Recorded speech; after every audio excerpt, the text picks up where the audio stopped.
Good morning students. पिछले lecture में हम लोगों ने रस पढ़ा, 5 रस पढ़े थे बच्चों हम लोग। वो पांचों सभी के लिए, सामान्य हिंदी और साहित्यिक हिंदी सभी के लिए, लेकिन वो 5 और इस आगे हम 6 और रस पढ़ाएंगे। वो ये टोटल 11 जो हुए रस, वो साहित्य वालों के लिए है, आर्ट्स सेक्शन वालों के लिए। सामान्य वालों के लिए ये सब नहीं है। ठीक है बच्चों, ये जो 6 हम पढ़ाने जा रहे हैं ये सामान्य वालों के लिए नहीं है, ये केवल 5 पहले का और ये 6 अभी, ये टोटल 11 जो है आर्ट्स वाले बच्चों के लिए है। तो हम लोग स्टार्ट करते हैं। रौद्र रस। बच्चों आप अपनी फेयर कॉपी में इसको लिख लीजिएगा। जितने उदाहरण बता रहे हैं सब परिभाषा के साथ, स्पष्टीकरण के साथ लिख लीजिएगा। तो ये रौद्र रस है। देखिए परिभाषा इसका क्या है। जहां विपक्ष द्वारा किए गए अपमान अथवा अपने गुरुजन आदि की निंदा आदि से क्रोध उत्पन्न होता है, वहां रौद्र रस होता है। इसमें क्या क्या उपकरण होते, किसके कारण होता है? तो इसमें स्थायी भाव है क्रोध, आलंबन विभाव है, विपक्षी अनुचित बात कहने वाला व्यक्ति आलंबन हो जाएगा। उद्दीपन क्या है? विभाव, विपक्षियों के कार्य तथा उक्तियां, मतलब कही गई जो बात है। अनुभाव, मुख का लाल होना, दांत पीसना, आत्म प्रशंसा, शस्त्र चलाना, भौहें चढ़ना, कंप, प्रस्वेद, गर्जन आदि। मतलब कि जब हम क्रोध में होते हैं, हम एकदम रौद्र रूप धारण कर लेते हैं, तो हमारी जो दशा होती है, कैसे चेहरे बदल जाते हैं, दांत लोग किटकिटाते हैं, पिसते हैं, और जो है भौहें चढ़ जाती हैं और शरीर में कंपन होने लगता है। ये सब क्या है? अनुभाव के अंतर्गत आ जाएंगे। संचारी भाव क्या होगा? आवेग, अमर्ष, उग्रता, उद्वेग, स्मृति, असूया, मद, मोह आदि, ये सब संचारी भाव हो जाएंगे। अब उदाहरण देखिए। उस काल मारे क्रोध के तन कांपने उनका लगा, मानो हवा के जोर से सोता हुआ सागर जगा। बहुत आसान है बच्चों, इसको लर्न कर लीजिएगा। यहाँ अभिमन्यु के वध का समाचार सुनकर अर्जुन के क्रोध का वर्णन किया गया, मतलब अर्जुन कैसे क्रोध में आ गए उसका वर्णन है। इसमें स्थायी भाव क्रोध, आश्रय अर्जुन है, और विभाव अभिमन्यु का वध है, तथा अनुभाव हाथ का मलना, मुख लाल होना एवं तन कांपना, तथा संचारी भाव है उग्रता आदि। तो ये बच्चों आप उदाहरण और स्पष्टीकरण भी लिख लीजिएगा। एक और आपकी बुक में उदाहरण मिलेगा बच्चों, ये आपकी बुक में हो सकता ना हो, इसलिए परेशान नहीं होने की जरूरत है। आप सब अपनी फेयर कॉपी नोट करके नोट्स बना के रखिए। एक और रौद्र का उदाहरण है। भाषे लखन कुटिल भई भौहें, रद पर फरकत नैन रिसौहें। इस उदाहरण में क्रोध क्या है? स्थायी भाव है। लक्ष्मण आश्रय और अपराधी, दोषी अथवा निंदक आलंबन है। लक्ष्मण के वचन अनुभाव हैं। लक्ष्मण की आंखों का लाल होना, होठों का फड़फड़ाना, फड़कना, होठों का फड़कना, दांत दिखाना, भौहों का तन जाना, अपने बल का वर्णन, धनुष का उठाना, तर्जन गर्जन आदि उद्दीपन एवं अमर्ष, गर्व, आवेग, उग्रता, स्मृति, चपलता आदि संचारी भाव। इन सबसे पुष्ट क्रोध नामक स्थायी भाव ने रौद्र रूप ग्रहण कर लिया। तो एक ये उदाहरण और उसका स्पष्टीकरण है, ये भी आप अपनी बुक में कॉपी में लिख लीजिएगा। ठीक है बच्चों। अब आती है नेक्स्ट भयानक रस की बारी। भयानक रस।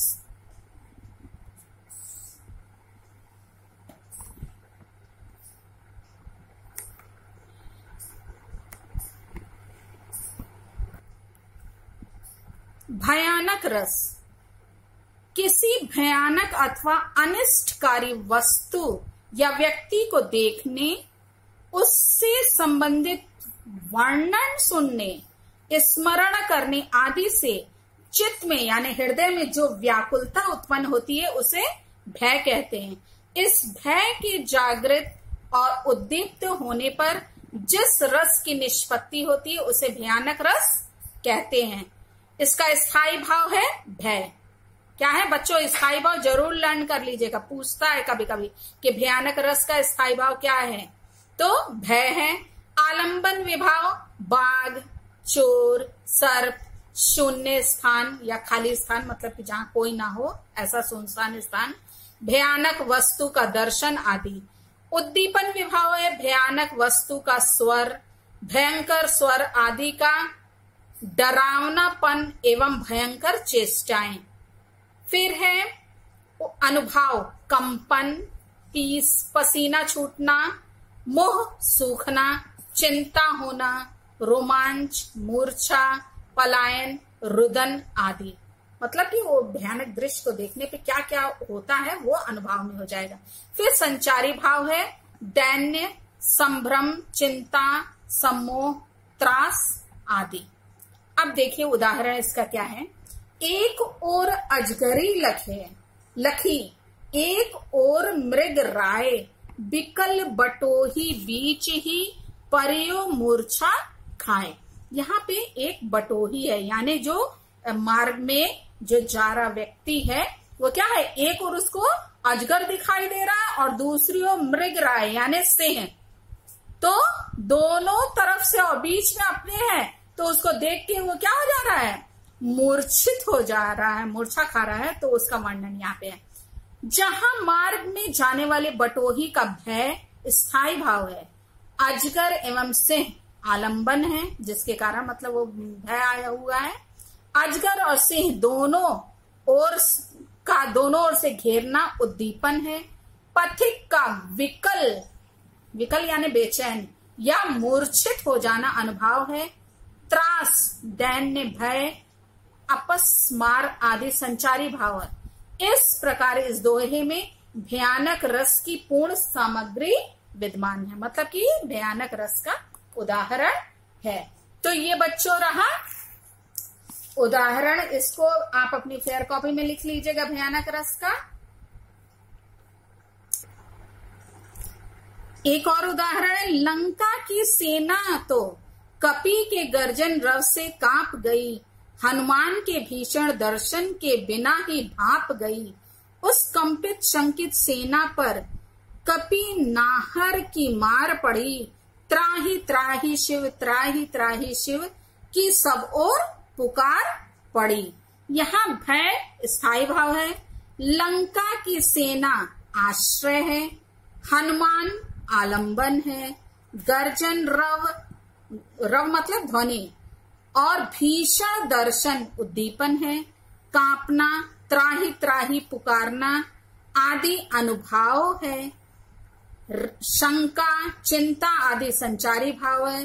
अतएव यहाँ भयानक रस है। ये बच्चों इसलिए हम आपको और उदाहरण बता रहे हैं। कभी कभी क्या होता है, उदाहरण दे देता और पूछता है कि इसमें कौन सा रस है, तो आपको मालूम रहेगा, एक बार पढ़े रहेंगे तो आपके दिमाग में रहेगा कि ये भयानक रस का उदाहरण है। इसलिए बच्चों इसको भी आप लिख लीजिएगा स्पष्टीकरण के साथ। भले ही आप पहले वाला याद कीजिए क्योंकि पहले वाला आसान है, ठीक है। एक याद कर लीजिएगा और एक को पढ़ लीजिएगा ताकि आपके पास नोट्स रहे, आपको मालूम रहे। अब अगला आ रहा बच्चों विभत्स रस।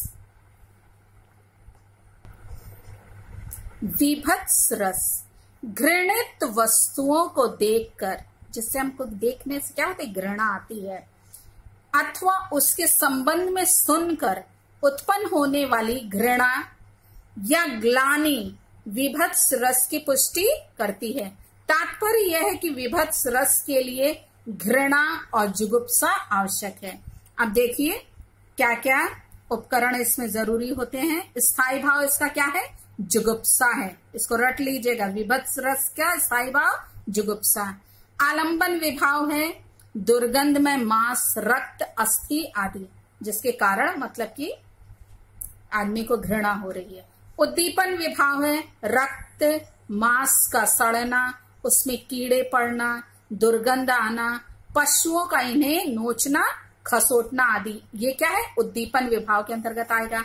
अनुभाव है नाक को टेढ़ा करना, मुंह बनाना, थूकना, आंखें मीचना, घृणा आदि, ये अनुभाव हो गया। और संचारी भाव है ग्लानि, आवेग, शंका, मोह, व्याधि, चिंता, वैवर्ण्य, जड़ता आदि, मतलब कि ये सब संचारी भाव के अंतर्गत ये चीजें आती हैं। अब उदाहरण देखिए बच्चों। सिर पर बैठियो काग, आंख दो खात निकारत, खींचत जिभहि सियार, अति ही आनंद उर धारत, गीद जांघी को खोदी खोदी के मांस उपारत, स्वान अंगुरिन काटी काटी खात विदारत। इसमें बच्चों क्या है? शमशान घाट का चित्र है कि कैसे शमशान घाट का दृश्य है। वहां पे राजा हरिश्चंद्र इस दृश्य को देख रहे हैं। अतः क्या है? राजा हरिश्चंद्र आश्रय है। यहाँ पे मुर्दे, मांस और शमशान का दृश्य आलंबन है। गिद्ध, सियार, कुत्ते आदि द्वारा मांस का नोचना और खाना उद्दीपन है। राजा का इनके बारे में सोचना अनुभाव है और मोह, ग्लानि आदि संचारी भाव है। इन सब कारणों से राजा के मन में उठने वाली घृणा का भाव स्थायी भाव है। घृणा का भाव जो है वो क्या है? स्थायी भाव। अतः यहाँ पे विभत्स रस है। ये राजा हरिश्चंद्र जो है किस लिए गए थे? चांडाल लोग की सेवा में लगे हुए थे ना राजा हरिश्चंद्र। तो उस समय का वर्णन है कि कैसे जो है मांस को, लाश जो है, ठीक है, उसको ये कौवे जो हैं दोनों आंखों को कैसे निकाल करके खा रहे हैं, और सियार जो जानवर है वो उसकी चीप को खींच रहा है और आनंद का अत्यधिक आनंदित हो रहा है। फिर गिद्ध जो है पक्षी, उसकी जांग को, लाश की खोद खोद के उसके मांस को ऊपर कर रहा है और स्वान यानी कुत्ता जो है वो उंगलियों को कैसे चाट चाट के वो काट रहा है और खा रहा है, उसका वर्णन है। तो ये क्या है? विभत्स रस का उदाहरण है। इसको बच्चों आप लोग अपने फेयर कॉपी में लिख लीजिएगा और लर्न भी कर लीजिएगा। नेक्स्ट है बच्चों अद्भुत रस। इसकी परिभाषा क्या है? विचित्र अथवा आश्चर्यजनक वस्तुओं को देखकर हृदय में विस्मय आदि के भाव उत्पन्न होते हैं। इन्हीं भावों के विकसित रूप को अद्भुत रस कहा जाता है। स्थायी भाव क्या है? आश्चर्य है बच्चों। आलंबन विभाव है आश्चर्य उत्पन्न करने वाला पदार्थ या व्यक्ति, जिसके कारण आश्चर्य उत्पन्न हो रहा है। उद्दीपन विभाव क्या है? अलौकिक वस्तुओं का दर्शन, श्रवण, कीर्तन आदि।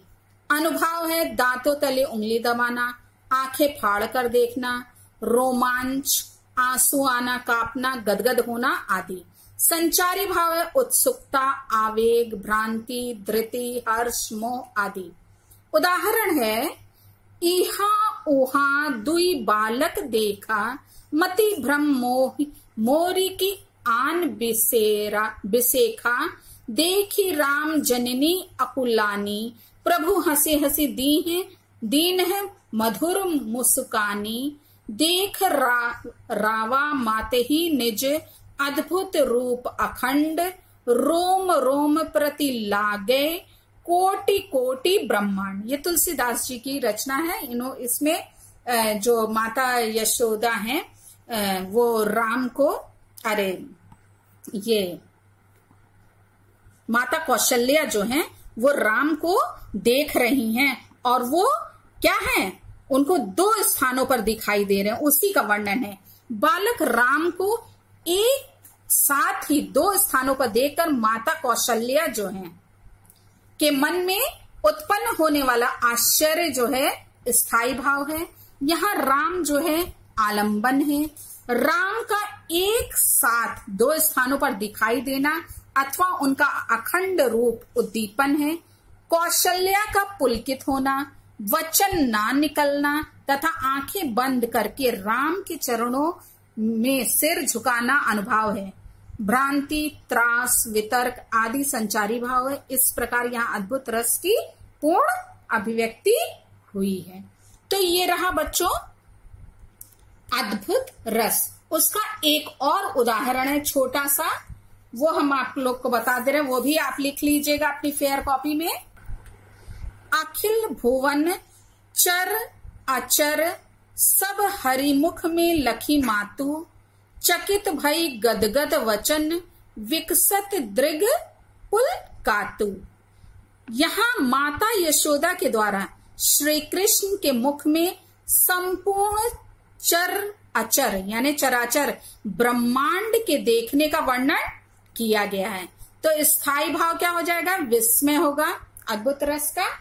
और आश्रय है माता यशोदा, आलंबन विभाव है हरि के मुख में चराचर सब लोग, और उद्दीपन है विराट रूप के विचित्र दृश्य, अनुभाव है एकटक देखना, गदगद वाणी, नेत्र विकास, पुलक, संचारी भाव हर्ष, मति, विबोध आदि। अतः यहाँ अद्भुत रस है। ये बच्चों छोटा सा है, ये आप लर्न कर लीजिएगा और वो पहले वाला लिख लीजिएगा ताकि आपको मालूम रहे कि ये भी इसका उदाहरण है। ठीक है बच्चों। अब नेक्स्ट बारी आती है भक्ति रस की। ये 10वां रस है बच्चों, भक्ति रस। भक्ति रस के विषय में आचार्यों में बड़ा मतभेद है। प्राचीन आचार्य इसे देव विषयक रति मानकर श्रृंगार रस का एक भेद मानते रहे हैं, जहां पर परमात्मा विषयक प्रेम, विभाव आदि से परिपुष्ट हो जाता है, वहां पर भक्ति रस की उत्पत्ति होती है। इसका स्थायी भाव है भगवान विषयक रति। क्या है भक्ति रस का? भगवान विषयक रति। आलंबन विभाव है परमेश्वर, राम, श्री कृष्ण आदि। उद्दीपन विभाव परमात्मा के अद्भुत कार्यकलाप, सत्संग, भक्तों का समागम आदि। अनुभाव है भगवान के नाम तथा लीला का कीर्तन, आंखों से आंसुओं का गिरना, गदगद हो जाना, कभी रोना, कभी नाचना आदि। संचारी भाव है निर्वेद, मति, हर्ष, वितर्क आदि। उदाहरण देखिए, असुवन जल सींची सींची प्रेम बेली बोई, मीरा की लगन लागी होनी हो सो होई। इन पंक्तियों में श्री कृष्ण के प्रति मीरा का अनुराग स्थायी भाव है, श्री कृष्ण आलंबन है, सत्संग उद्दीपन है, आंसू प्रेम बेली का बोना और आंसुओं से सींचना अनुभाव है, शंका हर्ष आदि संचारी भाव है। इस प्रकार यहाँ भक्ति रस का सुंदर परिपाक हुआ है, यानी भक्ति रस अच्छी प्रकार से इसमें स्पष्ट है। तो ये रहा बच्चों भक्ति रस का उदाहरण। एक और हमने आपको भक्ति रस का उदाहरण पहले बताया था, जो कि उसमें भी आएगा। रस में हमने आप लोगों को बताया था ये कबीर के दोहे में से। कबीर का जो दोहा हम लोग ने पढ़ा है उसका लास्ट वाला जो था बच्चों कि जब मैं था तब हरि नहीं, अब हरि है मैं नाही, सब अंधियारा मीट गया जब दीपक देखा माही। ये हम लोग ने पढ़ा है पहले। इसमें देखिए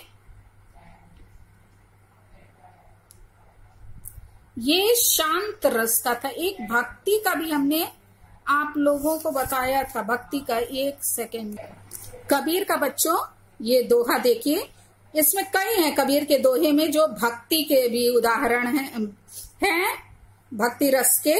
देखिए, तू तू करता तू भया तुझ में रही न हो, बारी फेरी बली गई जित देखो तित तू।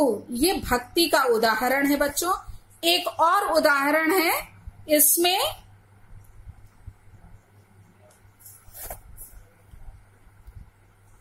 भक्ति का ये भी उदाहरण है। नैना अंतरी आओ तू, ज्यों हो नैन झपेहू, ना हो देखो और को, ना तुझ देखन देव। ये बच्चों आप लोग पढ़े हुए हैं, आपके कोर्स का है, तो ये भक्ति का में ये भी उदाहरण आ सकता है, तो आप इसको भी आप लिख सकते हैं। आखिरी बच्चों 11वां रस है वात्सल्य रस। पुत्र, बालक, शिष्य, अनुज, अनुज यानी जो छोटा भाई होता है, ठीक है, आदि के प्रति रति यानी प्रेम का भाव स्नेह कहलाता है। यही भाव परिपुष्ट होकर वात्सल्य रस की व्यंजना करता है। इसका स्थायी भाव स्नेह या वत्सलता है। आलंबन विभाव है पुत्र, शिशु एवं शिष्य। उद्दीपन विभाव है बालक की चेष्टाएं, तुतलाना, हट करना आदि तथा उसका रूप एवं उसकी वस्तुएं। अनुभाव है स्नेह से बालक को गोद में लेना, आलिंगन करना, सिर पर हाथ फेरना, थपथपाना आदि। संचारी भाव है हर्ष, गर्व, मोह, चिंता, आवेग, शंका आदि। इसमें बच्चों ये राजा दशरथ के पुत्र राम का वर्णन है। देखिए यहाँ पे लिखा है तनकी दुति श्याम सरोरुह, लोचन कंज के मंजुलताई हरे, अति सुंदर सोहत धूरी भरे, छवि भूरी अनंकी धूरी धरे, दमके दतिया दुति दामनी ज्यों, किलके कल बाल विनोद करे, अवधेश के बालक चारी सदा, तुलसी मन मंदिर में बेहरे। ये तुलसीदास जी की रचना है बच्चों, आप लोग ने पढ़ा है इसको। इसमें क्या है, ये जो अवधेश के बालक जो हैं, वो चारों बालक जो हैं वो सब क्या है, खेल रहे हैं धूल से सने हुए। और जब वो खेल रहे हैं तो उनके जो तन की दुति यानी तन की जो शरीर की जो चमक है वो श्याम सरोरु, वो जो है कमल के समान जो है खूबसूरत लग रही है। लोचन उनके नेत्र जो हैं वो उसके सुंदरता को भी, कमल के पुष्प की सुंदरता को भी क्या है, हर लेने वाले हैं। वो धूल से सने हुए कामदेव को भी, कामदेव को कहते हैं सुंदरता के देवता ना, तो उनकी भी सौंदर्य को दूर धरे हुए, मतलब कि वो उनसे भी अधिक सुंदर लग रहे हैं। उनके दांतों की पंक्तियां जो हैं वो जब वो किलकारी मार करके हंस रहे हैं तो वो बहुत सुंदर चमक रही हैं। तो ऐसे ये जो राम हैं और उनके भाई हैं वो सब क्या हो, तुलसीदास जी की इच्छा है कि उनके वो मन मंदिर में क्या करें, विहार करें। देखिए यहाँ पे स्पष्टीकरण है, यहाँ स्नेह है वो स्थायी भाव है, राम और उनके भाई आलंबन हैं, उनके धूल धूसरित शरीर, बाल कृणाएं, छोटे छोटे दांतों का चमकना आदि उद्दीपन है, उनके बाल विनोद से माता पिता का आनंदित होना अनुभाव है, हर्ष और गर्व संचारी भाव है। इस प्रकार यहाँ वात्सल्य रस की पूर्ण निष्पत्ति हुई है। तो ये तो रहा बच्चों वात्सल्य रस का उदाहरण। और भी ढेर सारे आप जो कोर्स में पढ़ते हैं, माता यशोदा और श्री कृष्ण का स्नेह जहां दर्शाया गया वहां पे भी वात्सल्य रस है। तो जहां वैसा वर्णन होगा वो भी वात्सल्य रस का उदाहरण होगा, इसलिए बच्चों आप उसको भी लर्न कर लीजिएगा। ठीक है, इस प्रकार से सभी ये 11 टोटल रस की परिभाषा, उसका स्थायी भाव, उसका उदाहरण और स्पष्टीकरण आप अपनी फेयर कॉपी में जो रजिस्टर आपने बनाया उसमें लिख लीजिएगा और लर्न भी कीजिएगा सारे उदाहरणों को, क्योंकि एग्जाम में पूछा जाता है कि परिभाषा लिखिए उदाहरण सहित और इसका स्थायी भाव भी लिखिए। ठीक है बच्चों, थैंक यू।